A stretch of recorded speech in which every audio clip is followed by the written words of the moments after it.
इन्होंने ये कहा है कि जी पुलिस जो है वहाँ पर किसी और को गिरफ्तार करने गई है और होटल वो कमरे के अंदर बैठे हुए थे वहाँ से जी मैं वही बात बताने लगा। ये जो बात है ना, ये स्टार्ट मैंने पॉडकास्ट में की है। ठीक है। मैंने वीडियो जो मैंने बनाई थी ना, उसमें मैंने ये कहा था कि इस तरह ये वाकया हुआ है। मेरी उसी चीज को पकड़ के चूरन, कोई उसके ऊपर जो है ना खट्टा ज्यादा डाल रहा है, कोई उसके ऊपर चटनी थोड़ी ज्यादा डाल देता है। खबर तो इनके पास है ही नहीं। आज किसने इनको बताया कि रात को हॉस्पिटल में दाखिल हो गया? बताया मुझे, मैंने बताया। किसने ये कह दिया कि वहां पे 6.5 करोड़ के फ्रॉड का क्लेम बन रहा है और तीफी भट्ट साहब को रिहा कर दिया? मैंने बताया। अब मेरी खबर को ना आप थोड़ा ऐसे कर लें, थोड़ा ऐसे कर लें, ऊपर ले जाए, नीचे ले जाए, तो बात खबर वही है। बिल्कुल। शाहिद चौधरी ऑफिशियल को लोग इसीलिए देखते हैं कि वहां पर कोई सहाफी नहीं बैठा हुआ। अगर वहां पे एक सहाफी बैठा हुआ, लोग देखना छोड़ दें। लोग कहेंगे फ्रॉडियो का चैनल है, क्योंकि इन्होंने जो है ना अपना मोराल, मैं सारे साफियों को नहीं कह रहा हूँ, तकलीफ सिर्फ उनको नहीं है जो फ्रॉडी हैं। तो ये फ्रॉड का एक डिपार्टमेंट है, सारे के सारे नौसरबाद हैं, तेलंगे हैं। इनमें जो है बेचारे रात को बच्चों के लिए रोटी इन्होंने लेके जानी होती है। बात किसकी होगी? अकलियत की, अक्सरियत की? अक्सरियत की बात होगी। मैं अक्सरियत की बात आपको बता रहा हूँ। तो ये चीजें सारी मेरे पास खबर जो दिया ऑथेंटिक। चलें ठीक, मतलब कि ऐसा कोई कहानी नहीं, इन्होंने आपकी वो बात को आगे मैंने कभी भी ये नहीं कहा कि आपको इस चैनल को मैं आपको आगे चल के बताता हूँ क्यों अपनी ऑडियंस को। ऑडियंस मुझसे प्यार करती है, मैं खबर शुरू करता हूँ अस्सलाम वालेकुम, साथ ही मैं कहता हूँ ये खबर है, तो फील बताता जाता हूँ। तो ये चूरन बेचने के लिए कि खबर हमारा जो है ना वॉच टाइम बढ़ जाए, ये लोगों को एंड पे डाल देते हैं, काम की बात एंड पे, पहले चूरन बेचते रहते हैं। तो ये यहाँ से लोग ये पकड़े जाते हैं। चले ठीक। अच्छा सर बताइएगा कि इसके बाद तीफी भट्ट अगर वहाँ पे गिरफ्तार हो गए, अच्छा आपके मुताबिक वो हुए कैसे, ये तो बता दें अंदर की खबर। वो वहाँ पे जो है ना बाकायदा इनके लिए रेड हुआ है। ठीक है। और सिर्फ तीफी भट्ट वहाँ से पकड़े गए हैं। 3 बंदे रूममेट थे, उनको पुलिस से पकड़ा उन्होंने। इनमें इनका एक बेटा भी था, तीफी भट्ट साहब का एक बेटा भी है ना, वो भी गिरफ्तार हो गया था। और मजे की बात आपको बता दो, तीफी भट्ट साहब की अगर फैमिली को आप देख लेना तो आप कहेंगे या कहीं वाला मामला है।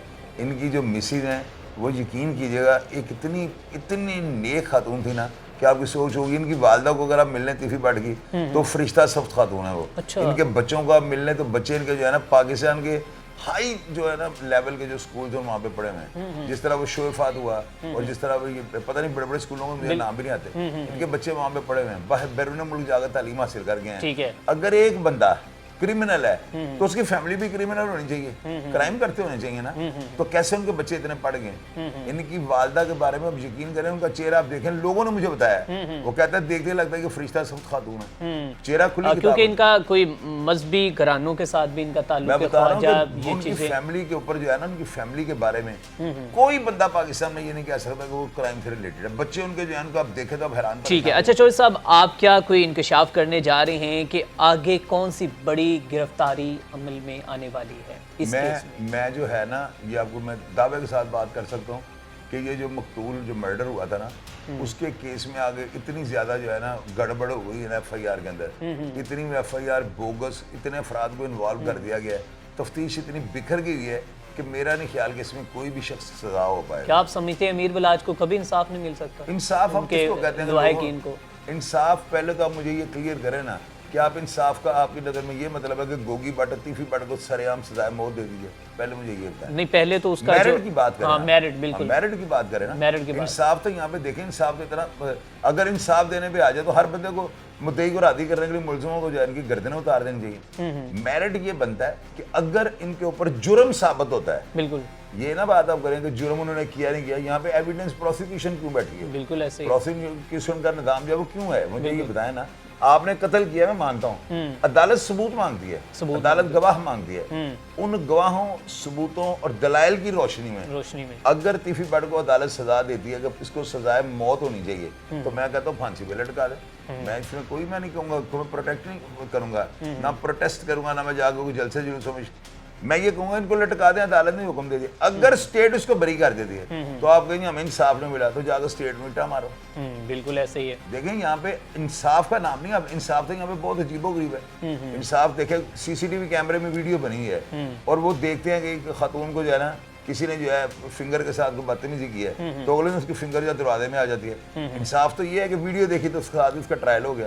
अगर किसी बंदे ने किसी के साथ बदतमीजी किया, औरत के साथ रेप किया है, तो within no time CCD आगे उसको जन्नत हासिल कर देती है। बिल्कुल ऐसे ये इंसाफ के तकाज़े। अच्छा, CCD आप क्या समझते हैं किस वक्त जो उसके काम है वो ठीक कर रही है? कल भी जो है वो नेफी में पिस्टल चला है गुजरा वाला। मेरी बात सुने, मैं कहता हूँ CCD जो है ना सीसीडी काम कर रही है, ये ना आपके क्या काम कर रही है, वही काम कर रही है। अच्छा। ऑपरेशन वाले जो है ना, वो पता है क्या, लोगों के ना पता है कि उनके ऊपर जो है ना चिप लग चुकी है, उनमें ज्यादातर जो है ना कई ऐसे मामला हो चुके हैं जिंदगी के अंदर के लोग उनसे थोड़ा ना लाएं, इन्वेस्टिगेशन वालों से भी हैं, दूसरी लॉ एंड ऑर्डर एजेंसी से भी हैं।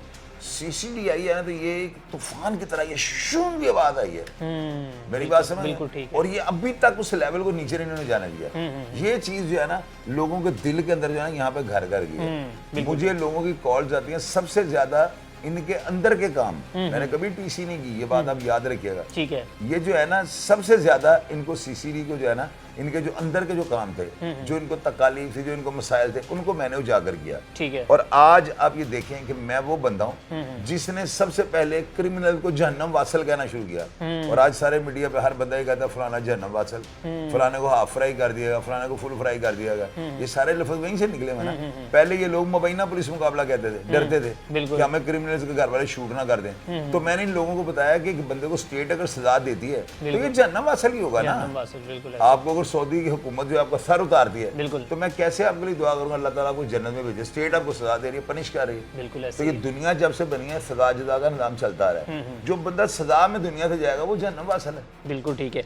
अच्छा सर, अब बताइएगा कि डक्की भाई के केस के ऊपर थोड़ी सी बात कर लेते हैं कि डक्की को क्या समझते हैं कि रिहाई कोई अनकरीब मिलने वाली है? डक्की जो है ना, वो बेचारा वो जिस तरह एक लिफाफा होता है, फूक भर के ऐसे करते फट जाता है। वो बेचारा उसने सारे यूट्यूब को जला दिया। अच्छा। उनको डरा दिया, उनको बेचारों को जो है परेशान कर दिया। ठीक है। तो सारे गायब हो गए। अगर तू पकड़ा गया, तेरा पैसा ली गया, तो शक्ल तू चोर हमारी बनाई है। हाँ, जैसे चोर नहीं छुप छुप के जा रहा होता तो तेरा पैसा अगर सही थोड़ा है, सा दलेर होके आप आए, पहले दिन उंगलियां उठाएंगे, दूसरे दिन उंगलियां तले चली हैं। तो ये चीजें जो होती हैं ना, ये नॉन प्रोफेशनल लोगों की होती हैं। ठीक है। इनको ये चाहिए कि अगर बुरा टाइम आ गया, खोते खान मलाइयां तो फाका नहीं मेरे प्यो ने खानी है। बिल्कुल बात ये है, जवान आदमी बने। मुझे एक दफा जो है ना, एक पुलिस ऑफिसर थे, उन्होंने मेरे साथ बड़ा उन्होंने ज्यादती की। मेरी वीडियो अभी तक यूट्यूब के ऊपर पड़ी है। हालांकि मैं स्ट्राइक मारनी चाहूँ, मैं अगर कंप्लेंट करनी चाहूँ, मैं उड़ा सकता हूँ। मैंने कहा थोड़ा सा रहना चाहिए काम, ये ना। मुझे एक पुलिस अफसर था, उसने बड़ी मेरे साथ ज्यादती की। उसने ज्यादती की, आप यकीन कीजिएगा, जो मैंने उसके साथ किया है ना, जो मैंने उसके साथ किया, हालांकि बड़ी पावर में था, वो मुसलमान बन गया उसके पास, उसके ऊपर मैंने एहसान किया है। मैंने उसको इंसान बना कर मुसलमान बना दिया। तो बंदा जब जो होता है ना, बंदा वो कभी भी नहीं घबराता। ये कहता है ना, शेर है, मर्द नहीं जो घबरा जाए हालात के खून नहीं मंजर, जिस हाल में जीना मुश्किल है उस हाल में जीना लाजिम है। तो वो कहते हैं कमीज लगी फटने तो न्याज लगी बटने, तो मुहावरा तो आपने सुना होगा। बिल्कुल। लेकिन मैं घर में देखा जाता, इसलिए मैंने थोड़ा उसको बदल दिया। तो ये नहीं होता। आप अगर फील्ड में है ना, लोगों के लिए रोल मॉडल है, तो भाई बन फिर। बिल्कुल क्या हुआ है? बिल्कुल ऐसे। तो ये डकी जो है ना, ये डमी थी। ये डकी नहीं डमी थी। तो डमी जब आपको पता सामने आती है, वो डमी बाहर आने वाला है या नहीं, क्या तो यार वो बाहर आए ना आए, लेकिन वो देखिए मेरी बात सुने, उसने इतना पैसा कमाया है और उसका मौका भी है, मेरा पैसा लीगल था, तो जा वो चोरों की तरह रहा, यहीं से तो वो पकड़ा गया। बिल्कुल ठीक वो है। अदालतें भी देखती हैं, सब ये प्रोग्राम जो है ना, सब देखते हैं। ठीक है। उनको पता लग गया ये डिफॉल्टर है, इसलिए इसकी बेल कैंसिल हो गया है। और मेरा नहीं ख्याल हाई कोर्ट से इसका बेल ये ट्रायल में जाएगा, 2-3 साल पे ये चला गया है, मुझे ये लग रहा है। अच्छा, 2 से 3 साल तक ये जेल की सलाखों में हो सकता है, क्योंकि ये टेस्टिंग केस है ना। इसके लिए ना कोई साइटेशन है, ना कोई अथॉरिटी है कि मैं इसके ऊपर मैं आपको दे सकूं फलां केस में ऐसे हुआ था। ये पहला ही केस अपनी नोयत का है। अब इसमें देखते हैं किस करवट बैठते हैं। चलें ठीक है जी।